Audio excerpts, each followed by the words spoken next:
Hello, David. It's so nice to have you on the show today. How are you doing? I'm fine. Thanks for having me. I appreciate it. Beautiful. And thank you so very much for being here. And you see, oftentimes, David, I love to thank my guest for two things. And I do this so often to the point where it has become my anthem. So, firstly, I want to say thank you so very much for investing in yourself. You see, you are on this platform right now because you did invest it in yourself. And oftentimes, David, I love to make reference to the amazing mango tree. They say some couple of months back, I was on a particular road, and just by the roadside, David, there was this very tall, unattractive mango tree. And I used the word unattractive because the mango tree's got no mangoes on it, and the leaves were all dry.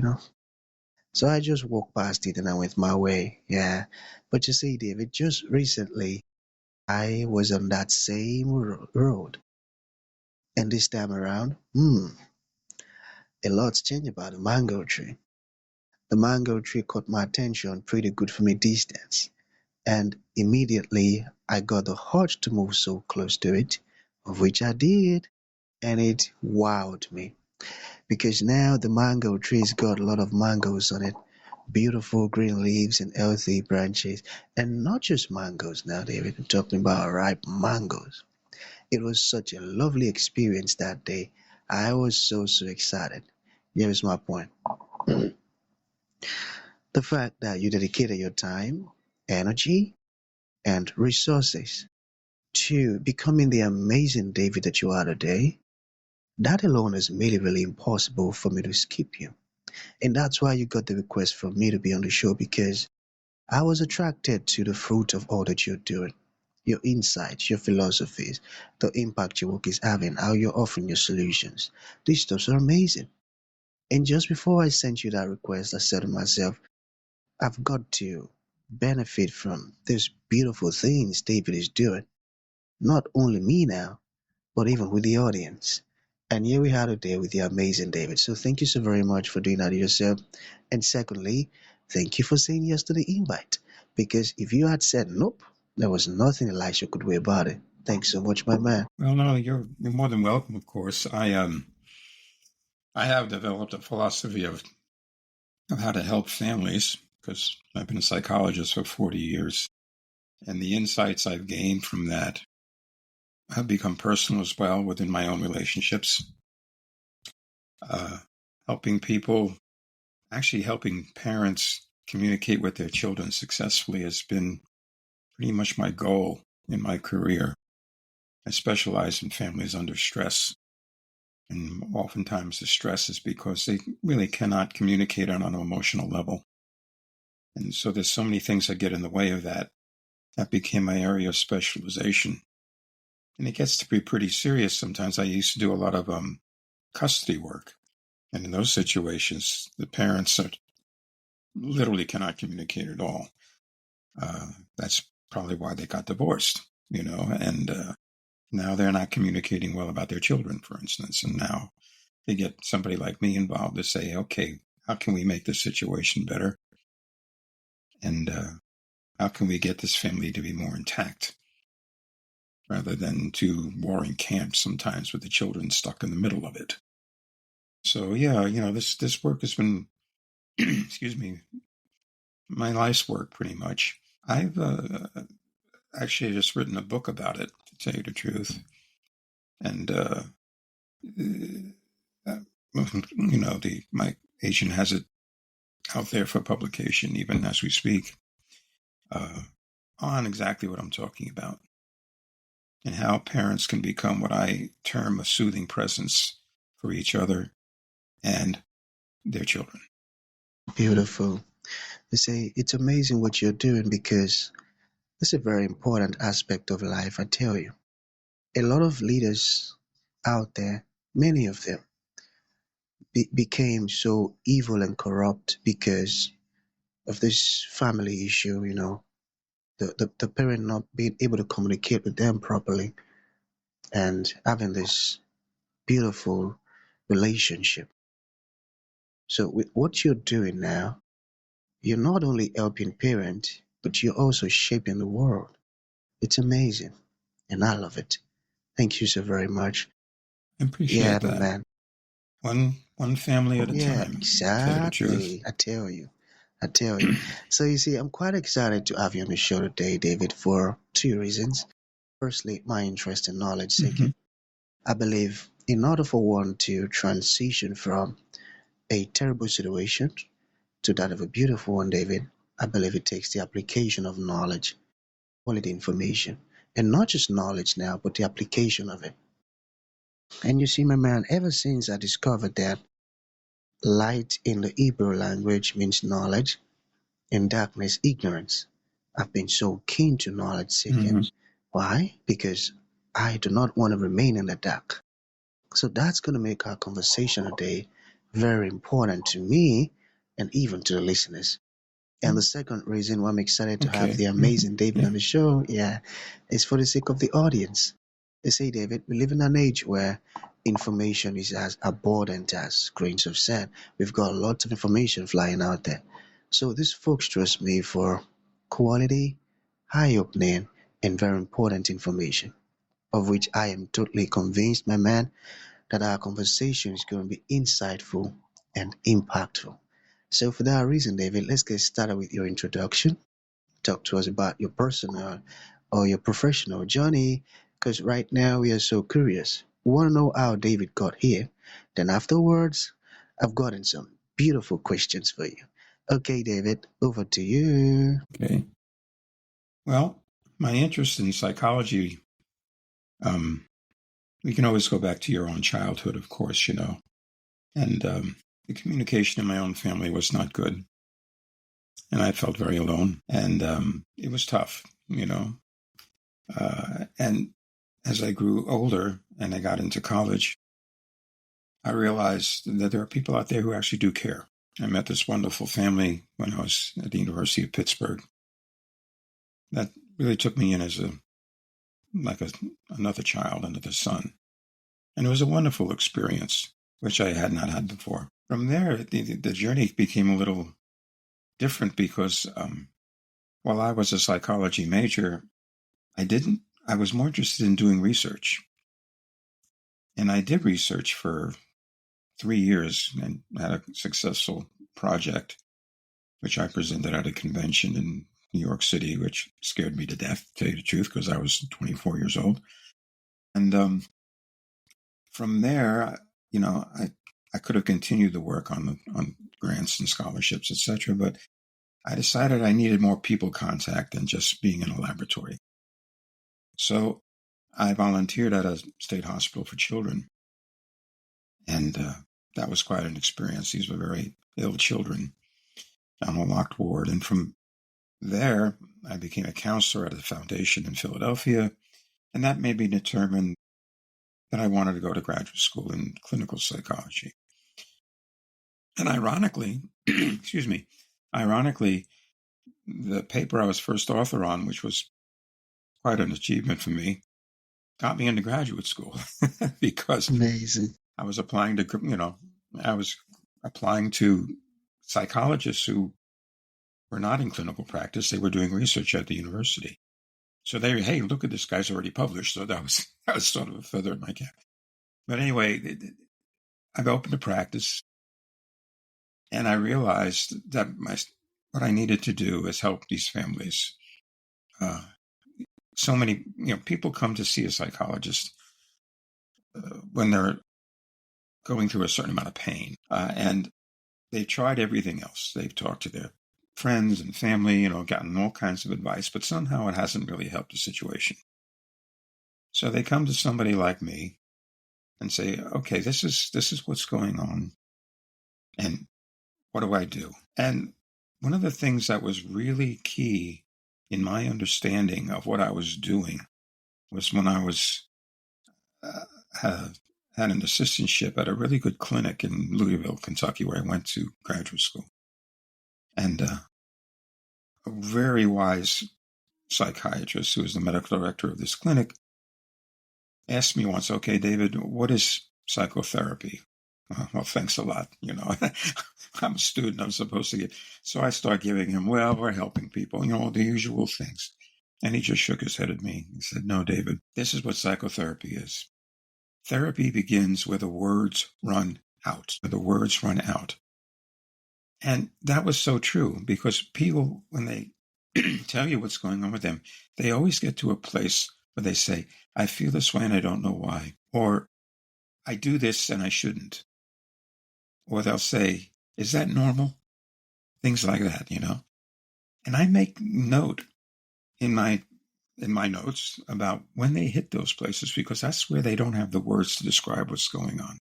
They just feel it. And until they can actually understand what's going on by exploring these words, or finding the words, or even finding a sensation that leads to words, I mean, it goes pretty deep. Then they begin to be released from it. Then they begin, oh, is that what's really going on with me? Oh, now I understand it. And from there, it's quite a relief for them to finally put it together. I call it a mutual exploration. We're going to find this out with you. I'm in it with you. It's called a merger experience. And and when we find that out, once we can get a grasp of it, we can start figuring out what to do about it. And their understanding of it really helps with their emotional communication, because, well, this is quite an explanation, but people don't realize what happens to them emotionally when they try to communicate. And what happens often, and I'm talking about in stressful circumstances, they become what I call filled up. Now, I explain this by saying, okay, we all have an emotional space within us. We always point to our heart when we talk about our emotions, but obviously it's connections in our brain. And this space is a psychological space, and it can get filled up. And what fills it up is intense emotion, anxiety, fear, anger, the things you can think of. But in little children, it can even be intense glee from getting a little toy, So what happens, though, when we get filled up is what gets in the way of communicating, because when we get filled up, it feels really uncomfortable. It feels intense, like we're not in control of our emotions. We don't like that. Nobody does. And so what do? Well, there's lots of things we can do. We can try to get it off our chest with somebody. We can journal. We can watch TV and go for a run, things like that. But the point is that we're focused inwardly on to deal with how we're feeling, the intensity of it. So by definition, we're not focused outwardly, which basically means somebody can talk to us till they're blue in the face with a very logical explanation of why we don't need to feel the way we feel, and we don't hear it. The best example I can give you of what I'm talking about is a term called a blinding rage. Maybe you've heard that term, Elisha, but when somebody is so filled up with anger, that term is accurate. They're blind to what's going on around them. They may hear the 5% of what the person is explaining, or their tone of voice, which they don't like, which simply makes them angrier. And finally, the person who's trying to explain things just throws up their hands and goes, well, I can't talk to you. And the walls begin to build, because then they're going to be loath to talk to you again. And this is what happens between couples all the time. These walls build up. Yeah, it's not so ironic, but one of the things that it really impacts on families is the fact that children learn how to react to stress by observing their parents. So if their parents argue and fight and don't get anywhere, or they just clam up, or there's this great emotional intensity in the house, that's how their children are going to react themselves. So there's a lot more to this, but maybe you have a question or something you'd like me to Beautiful, say. David. You see, At this point, you've just opened my eyes to a series of amazing things. And that's one of the benefits of listening to folks like you, you see. I like that. So there is this part I want you to talk more on. You mentioned it while you were talking earlier. How can parents become a soothing presence for their child? okay. Well, let's define a soothing presence. It's my own term. And basically, when you think about the people that we turn to when we're upset, certain people, family members, friends, but there are always certain people.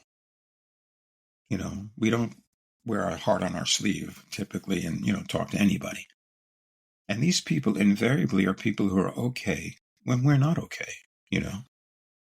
That's what the basic definition is. Now, how you do that between adults or between parents and their children, that takes a lot of understanding and a lot of understanding of what gets in the way of being a soothing presence as well. So how do you be a soothing presence? Well, notice I use the term presence rather than person. Why do I do that? Because it takes a lot to be a soothing presence that's external to you. Sure, there's internal factors. If your child, for instance, is being bullied and you were bullied as a child, you're going to have an intense reaction to your child being bullied, and it's going to be hard to soothe them. Right? There are external factors as well. Job stress, family stress. You have a stomach ache. You know what I mean? I mean, there's all kinds of things that can get in the way of being a soothing presence. And one of the chapters in my book is simply entitled "What Gets in the Way," because there's some real subtleties to what can get in the way. I'll give you an example. Well, to stay on the topic of a soothing presence, what does a soothing presence do? Well, they listen. Thomas Gordon's term of active listening comes to mind, of course. But it's more than that, and it's more than empathy. It's being able to convey and find the words for, help the person find the words for what's really going on, and you're being okay while they're not okay, explaining this to you. And they, what I call, borrow your okayness. Not only do they get it off their chest, but they say, oh, this man really understands. This place is a safe place for me to explore that. And it takes a while, because people are complicated. And what's interesting for me personally is the creativity that's involved in doing psychotherapy this way, because nobody's the same. Everybody comes from their own, what I call, key experiences that sort of formulate how they see themselves within their world. And nobody's the same with that. So one of the things as a mature therapist needs to learn is that they're never going to know. They have to deal with the anxiety of not knowing until you do know, which is a philosophical question, of course. What's really noteworthy is we're asking the same questions about psychotherapy and psychology as the Greeks did. What is psychotherapy? What is cure? What is treatment? We're still asking those same questions because of this creative part of what we do. Nobody's the same. Yeah, we can say we're a cognitive behavioral therapist or we're a behaviorist or, but one size does not fit all. And so you have to take each case on an individual basis. And when you're dealing with a family, you may have 2 parents and 3 children. They're all individual cases. You see what I mean? I do tell parents this, though. I am not the agent of change. You are. My job is to help you to understand how to be a soothing presence for your children, how to communicate emotionally in an effective manner with them. And once you can do that, instead of me seeing your child and telling you what their emotions are like and what their perceptions are like, you're going to come to me and tell me what you've learned from your children. And once you've done that, goodbye. I tell people, parents, the reason for coming to see me is to get rid of me. Once you get these skills and once you have that connection, go forth. Your children will thrive and so will you. Amazing, amazing. Profound words and very educating. You see, okay, we have 2 more questions to go. And this one, let's say, okay, you see, while I was younger, I used to find it very, very difficult to open up to my parents emotionally. And that was because of how they raised us in, so much fear, and. So it was so difficult to open up to them emotionally. What if I tell them about it and they react this way, and oh boy. So now let's say we've got some children or parents who they they wanna respond to their kids deeper and understand them emotionally. So how can parents make it safe for kids to open up emotionally? You got it? Mm-hmm. Well, I mentioned the word perception before. We're talking about emotional perceptions. And our emotional perceptions are based on our own experiences with this person or that person. All right. So we develop a history with this person. Now, in your own situation, you lived in fear. Maybe your parents reacted with anger or misunderstanding. I don't know. Obviously, I don't know you personally. Uh, but once that becomes a pattern, that's what you anticipate. I mean, it's human nature to, we want things to be predictable because then we can trust them. Trust is based on predictability, but it can work in the other direction. If what's predictable is, oh, I'm going to get a really bad response, then you're not going to talk.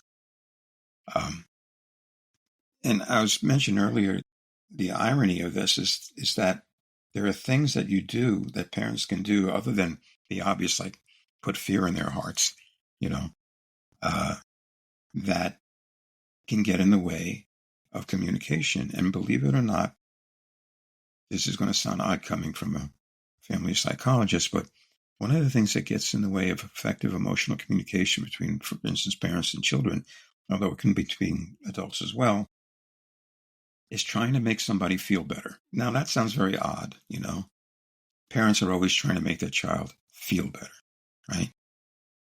Well, there's a difficulty with that, and I can explain it on an adult level first. If you go to somebody and you have something heavy on your heart and you want to get it off your chest with them, if they cut in to your explanation, say, oh, just do this and you'll feel all better. Well, if it was a good friend, you might say, just hear me out because you need to get it from in here to out here where you can look at it. If it wasn't a good friend, you'd say thank you and go find a good friend.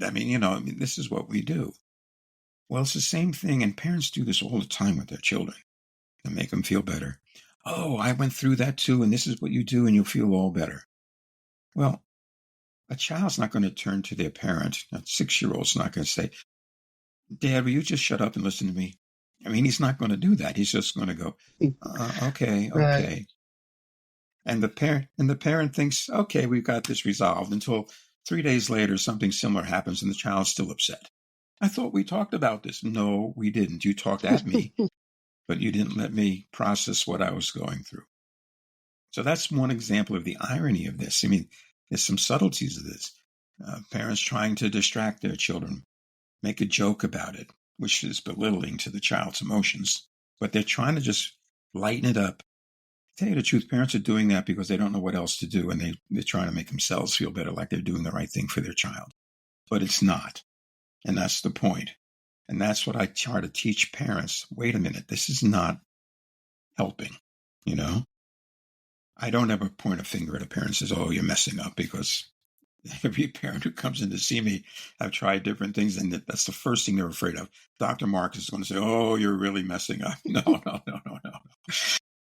I say we're going to tweak your parenting skills, which is a nice way of saying you got it Yeah. wrong, but okay, we're just going to work together and tweak your skills. Amazing, amazing.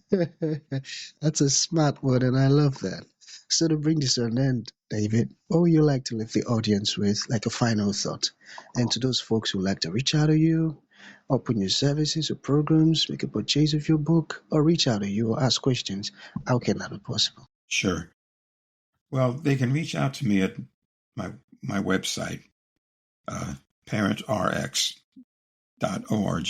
or they can search on Google under my name, David Marcus, Marcus. They can, my my email address is dsmarcusphd at parentrx.org. That's dsmarcusphd at parentrx.org.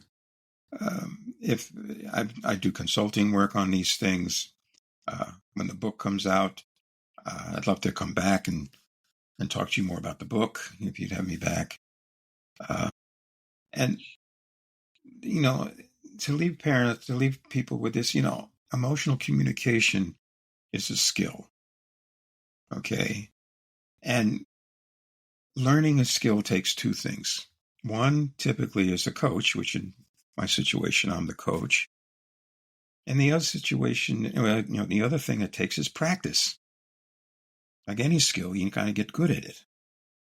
And that you need to understand. I have a lot of patients, parents who say, boy, I wish you were in my ear on Thursday night when I really could have used what to say to my teenager, things like that. I can't do that. Sometimes I will actually. They'll call me up and say, my teenager's out of control. What do I do? But typically, no. They come in. A lot of the parents that I see, for instance, come in and they tape the sessions or they'll take notes on the sessions. And that was actually my impetus for writing the book. Dr. Marcus, you have to write these things down. They're really helpful. So there you are. Beautiful. And that's a great one. I can't wait for the book to be published. So that's going to be the end of the show, my man. Thank you for coming and thank you for sharing this beautiful stuff with us. It means a whole lot. Thank you. Thanks for having me. No, thanks for having me. I really appreciate it. You take care now.